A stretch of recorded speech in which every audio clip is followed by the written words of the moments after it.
ಓಂ ಶ್ರೀ ಗುರುಗಣಾಧಿಪತಯೇ ನಮಃ.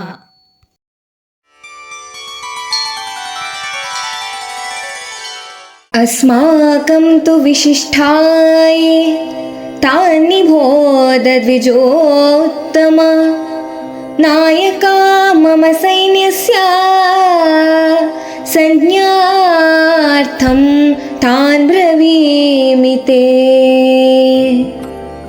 ಈ ಶ್ಲೋಕದಲ್ಲಿ ದುರ್ಯೋಧನನು ದ್ರೋಣಾಚಾರ್ಯರನ್ನು ಕುರಿತು, ಹೇ ಬ್ರಾಹ್ಮಣ ಶ್ರೇಷ್ಠರೇ, ನಿಮ್ಮ ತಿಳುವಳಿಕೆಗಾಗಿ ನನ್ನ ಸೈನ್ಯದ ನಾಯಕತ್ವವನ್ನು ವಹಿಸಿ ಮುನ್ನಡೆಸಲು ವಿಶೇಷವಾಗಿ ಅರ್ಹರಾಗಿರುವ ಸೇನಾಪತಿಗಳ ಕುರಿತು ಹೇಳುತ್ತೇನೆ ಎಂದನು. ಭವಾನ್ ಭೀಷ್ಮಶ್ಚ ಕರ್ಣಶ್ಚ ಕೃಪಶ್ಚ ಸಮಿತಿಂಜಯಃ ಅಶ್ವತ್ಥಾಮ ವಿಕರ್ಣಶ್ಚ ಸೌಮದತ್ತಿಸ್ತಥೈವ ಚ.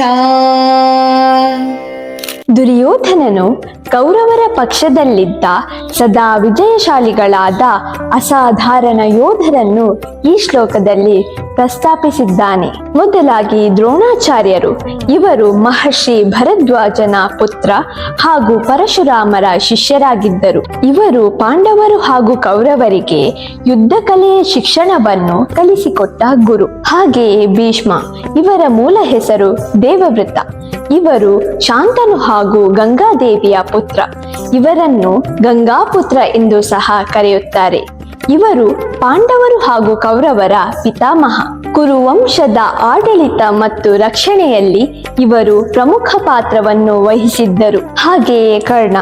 ಈತನ ಸಾಕು ಪೋಷಕರು ಅಧಿರಥ ನಂದನ ಹಾಗೂ ರಾಧೆ.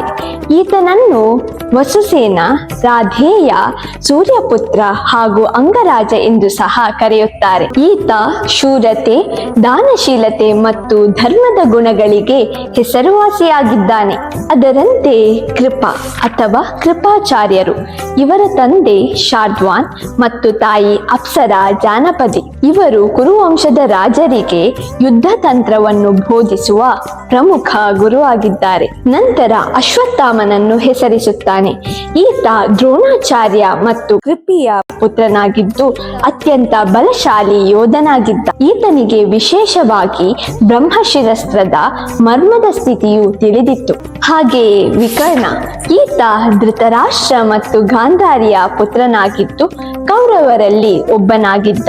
ನ್ಯಾಯವನ್ನು ಮತ್ತು ಧರ್ಮವನ್ನು ಪಾಲಿಸುವ ವ್ಯಕ್ತಿಯಾಗಿದ್ದ ಈತ ತನ್ನ ಸಹೋದರರಿಗಿಂತ ಹೆಚ್ಚು ನೈತಿಕತೆಯನ್ನು ಹೊಂದಿದ್ದ ವ್ಯಕ್ತಿಯಾಗಿದ್ದ. ನಂತರದಲ್ಲಿ ಸೋಮದತ್ತನ ಮಗನಾದ ಭೂರಿಶ್ರವನನ್ನು ಹೆಸರಿಸುತ್ತಾನೆ. ಈತ ಶೂರನಾಗಿದ್ದು ಮಹತ್ವದ ಶಸ್ತ್ರಪಣಿಯುಳ್ಳ ಯೋಧನಾಗಿದ್ದನು. ಇಂತಹ ಬಲಶಾಲಿ ಯೋಧರು ಕೌರವರ ಪಕ್ಷದಲ್ಲಿದ್ದರೆಂದು ಈ ಶ್ಲೋಕದಲ್ಲಿ ಹೇಳಲಾಗಿದೆ.